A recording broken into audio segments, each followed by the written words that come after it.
So I picked Tim Tebow for my presentation because he's always been an inspiration to me, and I've always looked up to him as an athlete. And I also wanted to just inform everyone about his life and where he came from, and to show everyone how big of a role model he actually was for student athletes and adults. So to introduce him, he was born on August 14th, 1987 in the Philippines. He attended Nice High School in Florida. After he went to Nice, he got a full ride scholarship to the University of Florida for a QB position. While he was there, he accomplished many things. He won a Heisman Trophy and 2 national championships. According to Religion Unplugged, on December 10th, 2017, they said Tim Tebow is a lot like a Brussels sprout. He's the role model America needs, but doesn't prefer. So they're saying that many people don't prefer Brussels sprouts, but they need them because they're healthy for them. But in his case, we need him to spread the word of God to everybody else and show good sportsmanship like he did. But many people don't prefer that because of his Christian background.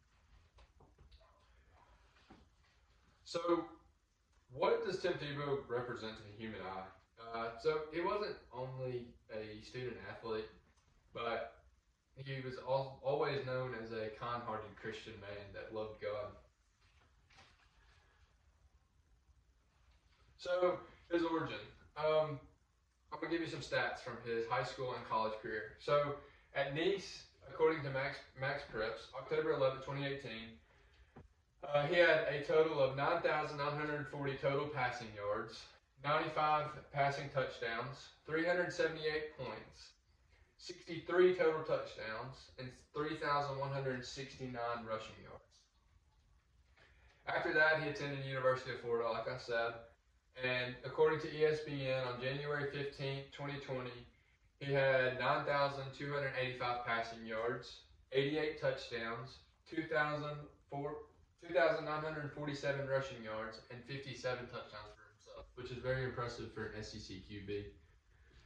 So, if you watch multiple sports, and I'm sure you've seen his name, he's a very popular guy, but many people didn't know about his Christian background, and that all of these stats I just mentioned, he always thanked God for them first.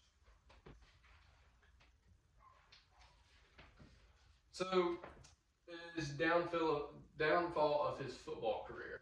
So, he decided to go to the NFL draft, and according to ListWire, on August 13, 2021, it says he was the 25th pick of the first round and was selected by the Denver Broncos.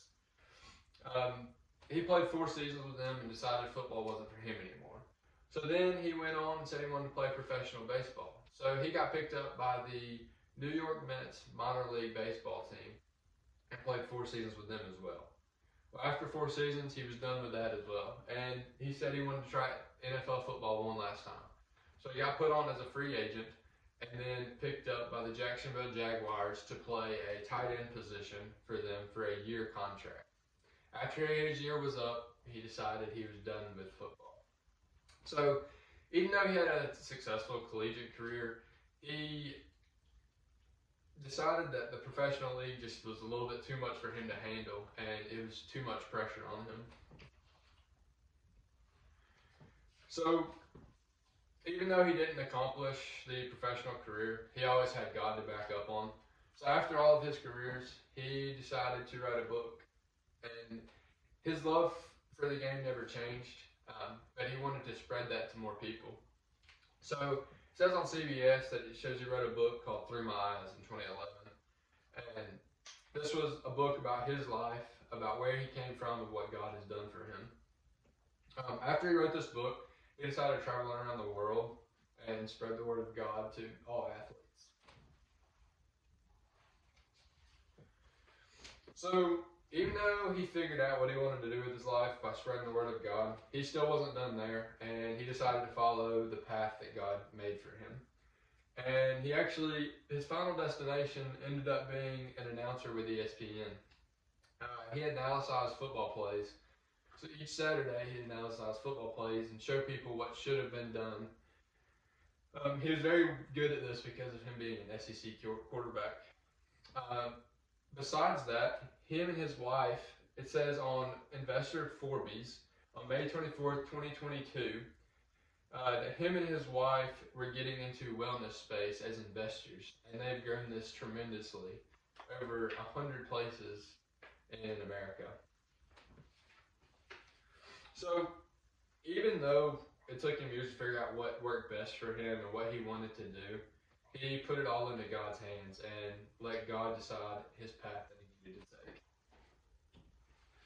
So some final thoughts about him. Many people saw him as a football player that played at Florida and was very talented, but some caught a glimpse of who he actually really was and how he worshiped God no matter who was watching or who said anything about him.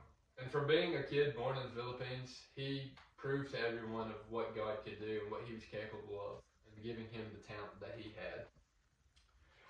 So today, like I said, I talked about Tim Tebow, his life, and how he spread the word of God by showing his talents, and how he left it up into God's hands. Here's my reference page, and thank you all for listening. Thank you.